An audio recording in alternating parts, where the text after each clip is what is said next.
Students, good afternoon.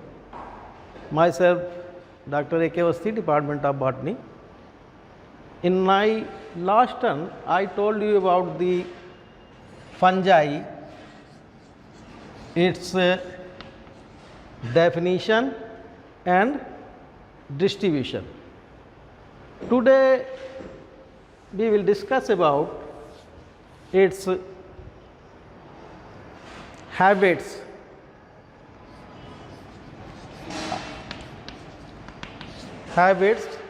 are mode of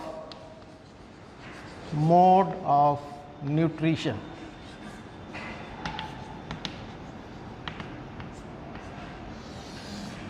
आप सभी लोग जानते हैं कि प्लांट्स को ब्रॉडली दो ग्रुप्स में डिवाइड किया गया है on the basis of mode of nutrition. Autotrophic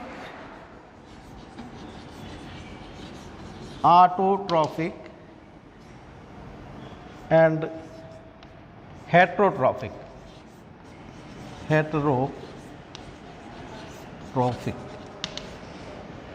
autotrophic में वो प्लांट्स आते हैं, वो प्लांट ग्रुप आता है जो ग्रीन होते हैं. और ग्रीन क्यों होते हैं? Due to the presence of chlorophyll. ये ग्रीन होते हैं. These green plants with the help of photosynthesis की एक प्रोसेस होती है, उसके द्वारा अपना फूड सिंथेसाइज कर सकते हैं, जिसमें कि इन्हें carbon dioxide, water, in presence of light, green plants, they can synthesize their own food और ये अपना C6H12O6 एंड ऑक्सीजन लिबरेट होती है. इस तरह से ये अपना फूड अपने आप बना लेते हैं. लेकिन जो फंजाई है वो, जैसा कि हमने आपको पिछले टर्म में बताया था कि ये नॉन ग्रीन होती है. नॉन ग्रीन यानी कि एक्लोरोफिलस.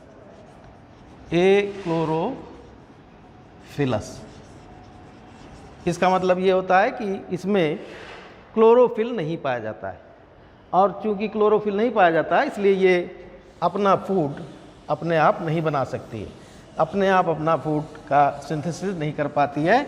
ये रेडीमेड फूड दूसरे अदर सोर्सेज से ऑब्टेन करती है. तो इस तरह का जो मोड ऑफ न्यूट्रिशन है, that is heterotrophic mode of nutrition. और उन प्लांट्स को जो इस तरह से हेटेरोट्रॉफिक मोड ऑफ न्यूट्रिशन जिनमें पाया जाता है, they are known as heterotrophs. उनको हेटेरोट्रॉफ्स कहते हैं. तो फंजाई में डिफरेंट टाइप का मोड ऑफ न्यूट्रिशन पाया जाता है, जिसको कि हम लोग ब्रॉडली 4 कैटेगरीज में बांट सकते हैं. In 4 categories we can classify. One is parasitic mode of nutrition. Parasitic mode of nutrition. और इस तरह का मोड ऑफ न्यूट्रिशन जिन फंगा में या जिस फंजाई में पाया जाता है वो हेड आपके पैरासाइट्स कहलाते हैं. They are known as parasites. दूसरा इसमें मोड ऑफ न्यूट्रिशन होता है, that is saprophytic mode of nutrition. Saprophytic mode of nutrition. अभी हम डिटेल में सबों का आपको बताएंगे, सबके बारे में. And third is symbiotic mode of nutrition. और चौथी तरह के होते हैं, उनकी संख्या कम ही होती है. They are predators.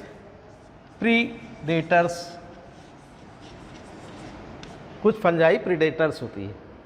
तो सबसे पहले हम आते हैं parasitic mode of nutrition. Parasitic mode of nutrition जिन फंगाई में पाया जाता है वो अपना फूड लिविंग ऑर्गेनिज्म से प्राप्त करते हैं, लिविंग से प्राप्त करते हैं, और जिनसे ये चाहे वो they may be plants or animals. Livings जो होते हैं वो या तो प्लांट्स होते हैं या फिर एनिमल्स होते हैं।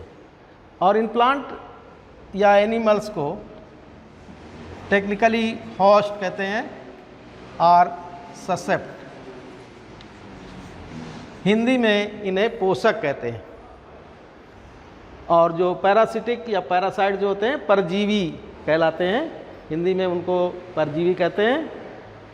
तो यहाँ पर ये जो पैरासाइट्स होते हैं प्लांट्स या एनिमल्स के ऊपर रह करके उनसे भोजन प्राप्त करते हैं, रेडीमेड फूड प्राप्त करते हैं। इसमें जो पैरासाइट्स होते हैं दे में भी क्लासिफाइड, डिफरेंट पैरामीटर्स को लेकर के इनको कई तरह से क्लासीफाई किया जाता है। पहला जो क्लासिफिकेशन है मोड के ऊपर ही होता है, दैट इज़ पहली तरह के इसमें कहलाते हैं obligate parasite, obligate parasites.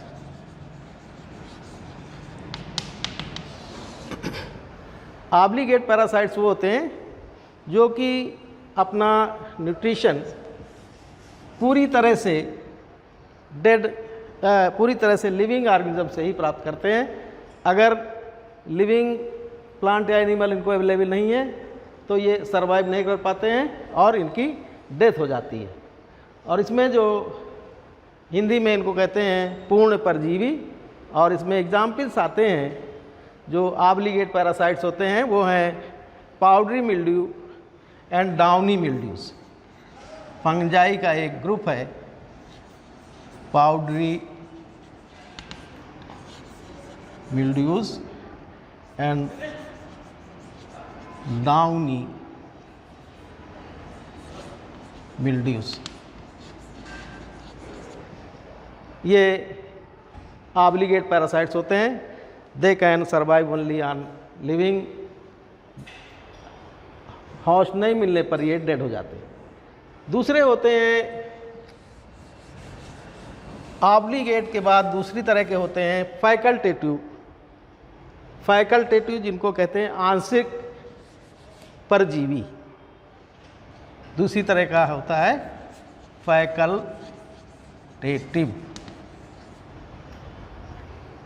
Parasites.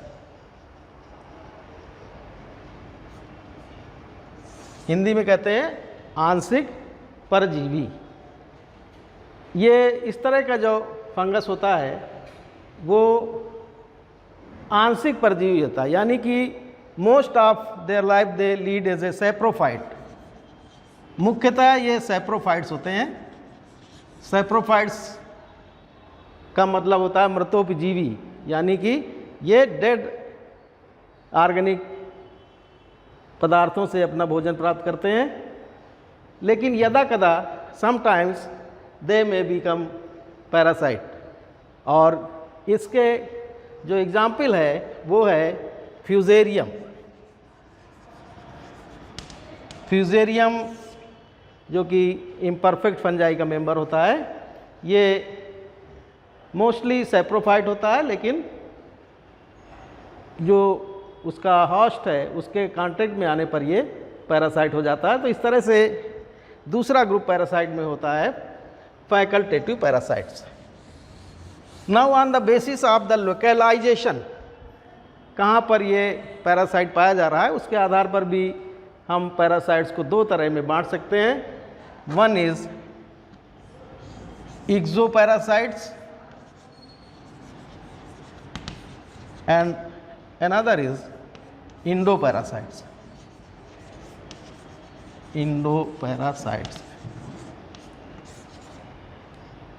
एक्सो या इसको इक्टो भी कहते हैं, और इक्टोपैरासाइट्स, इक्टोपैरासाइट। ये जो पैरासाइट होता है वो प्लांट बॉडी जो भी इसका होस्ट होगा उसकी सरफेस के ऊपर ग्रो करता हुआ पाया जाता है, एक्सोपैरासाइट्स। और इंडोपैरासाइट जो होता है वह प्लांट बॉडी के अंदर सेल्स में और कोशिकाओं के अंदर घुसा रहता है, वहाँ तक इंटर कर जाता है, वहाँ से इसका माइसिलियम या जो हास्टोरिया है वो अभी आपको हम आगे मैकेनिज्म में बताएंगे, वहाँ से ये अपना डायरेक्टली न्यूट्रिशन प्राप्त करता है। तीसरी बात ये होती है कि ये जो पैरासाइट फंगस है वो जिस प्लांट के ऊपर ग्रो कर रहा होता है या जिस एनिमल के ऊपर ग्रो कर रहा होता है वहाँ पर कुछ एबनॉर्मेलिटी काज करता है, उस एबनॉर्मेलिटी को डिजीज़ कहते हैं। एबनॉर्मल स्ट्रक्चर वहाँ पर पैदा कर देता है जहाँ पर ये ग्रो कर रहा होता है, उसे कहते हैं डिसीज़। तो इस एबनॉर्मल स्ट्रक्चर पैदा करने या उसको नुकसान पहुँचाने के आधार पर भी हम इसको दो ग्रुप में बांट सकते हैं। पहले तरह के कह सकते हैं कि बैलेंस्ड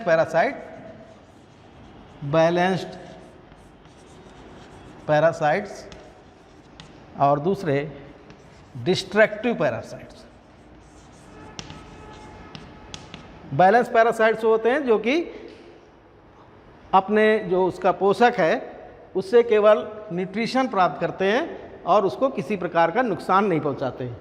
दूसरे जो डिस्ट्रक्टिव होते हैं वो वहाँ पर बहुत सारी एबनॉर्मलिटीज़ पैदा कर देते हैं जिसको कि डिसीज़ कहते हैं, बीमारी कहते हैं, जिससे कि प्लांट को नुकसान होता है। तो इस तरह से ये अभी हमने आपको बताया कि parasitic mode of nutrition fungi में क्या होता है। दूसरी तरह का जो मोड ऑफ न्यूट्रिशन है that is saprophytic mode of nutrition. Saprophytic mode of nutrition. Saprophytic means कि सैप्रोफाइट्स कहलाते हैं वो फंगस, मृतोपजीवी ऐसे फंगस जो कि सैप्रोफिटिक लाइफ लीड करते हैं, they are known as saprophytes, Hindi में मृतोपजीवी कहते हैं। और ये अपना फूड डेड ऑर्गेनिज्म से प्राप्त करते हैं। इन्हें भी हम दो ग्रुप में डिवाइड कर सकते हैं, ऑब्लिगेट सैप्रोफाइट्स, ऑब्लिगेट्स या ऑब्लिगेट सैप्रोफाइट्स, और दूसरे फैकल्टेटिव सैप्रोफाइट्स।